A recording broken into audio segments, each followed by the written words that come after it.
Yo, what's up mga kaloyal? At araw na naman nga ng linggo.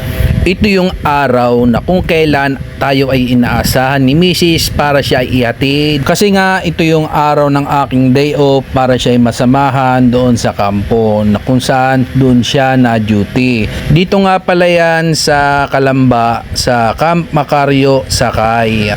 Tuwing linggo ito, lagi ko siyang sinasamahan dito para sa kanyang pag-duty. Ito lang kasi yung pagkakataon ko para siya ay masamahan kasi nga day off ko.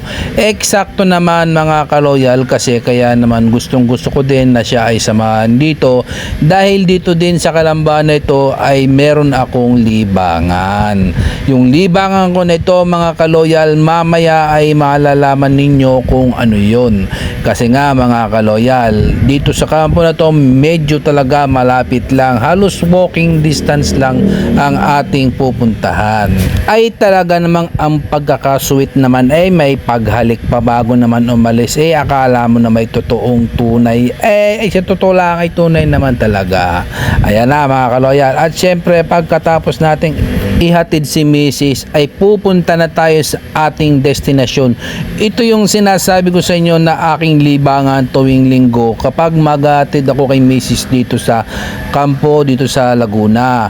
So ito nga mga kaloyal, papasukin lang natin tong palengke na to at syempre pagdating natin sa dulo, doon natin makikita ang sinasabi ko sa inyo na aking libangan. Lahat ng tao, lahat ng sasakyan pwedeng ipasok dito libre, wala tayong babayaran. Shout out nga pala sa mga taga rito, shout out po sa inyong lahat dyan. Pagpasok natin dito mga kaloyal, akala mo'y napakaliit ng lugar na ito, pero wag ka, pagpasok mo sa lugar na ito sa dulo, makikita ninyo kung gaano kaluang ang ating pupuntahan. Ayan, medyo may nakaharang-harang ng konti dyan kasi ginagawa yan. Dati kasi nandun yan sa bandang loob, tuturo ko sa inyo kung saan ang location yan. So ito yung parking, pwede naman natin ipasok yung sasakyan hanggang dun sa dulo. Pwede naman yan, wala namang pinagbabawal diyan. Yan dati kasi yung lugar na yan, dyan dati nakalagay yung mga nakaharang na yan. Doon sa dulo na yan, dyan kasi kainan yan. Pero ngayon, inalis kasi nga sa bandang kanan yan, merong ginagawa dyan. Yung dulo niyan mga kaloyal, yan ay lawa na ng Laguna. So dito ako napunta lagi, dito ako namimingwit at yan, ito ang aking libangan. Ang tawag nga pala dito sa lugar na ito mga kaloyal ay Los Baños Mountain and Lake View Park. Dito lamang yan sa Los Baños mga kaloyal. Kung gusto nyo marating ang lugar na ito, pwede nyo na bang i-search sa Google. So ito yung spot kong isa kung saan may nahuhuli akong isda dito. Maraming klase ng isda din dito, iba't ibang klase ng isda. Pero kalimitan na nahuli dito, tilapia.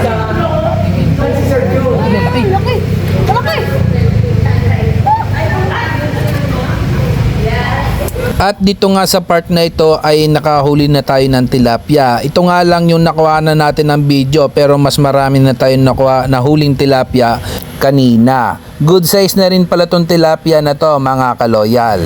Sa panghuli nga pala ng isda ay kailangan medyo mahaba ang iyong pasensya. Kung maigsi ang iyong pasensya, hindi ka po pwede sa trabaho na ito. At dito mga kaloyal ay meron akong inihahagis na feeds para yung mga isda ay lumapit dito sa aking pinamimingwitan. At dito nga sa part na ito ay kung mapapansin nyo ako ay balisa kasi nga parang ako ay binabanas at naiinitan kasi medyo nasingkad na rin ang sikat ng araw, kaya kinuha ko yung aking payong at para ako ay hindi mainitan. Alam nyo naman tayo ay laging handa sa mga ganitong bagay.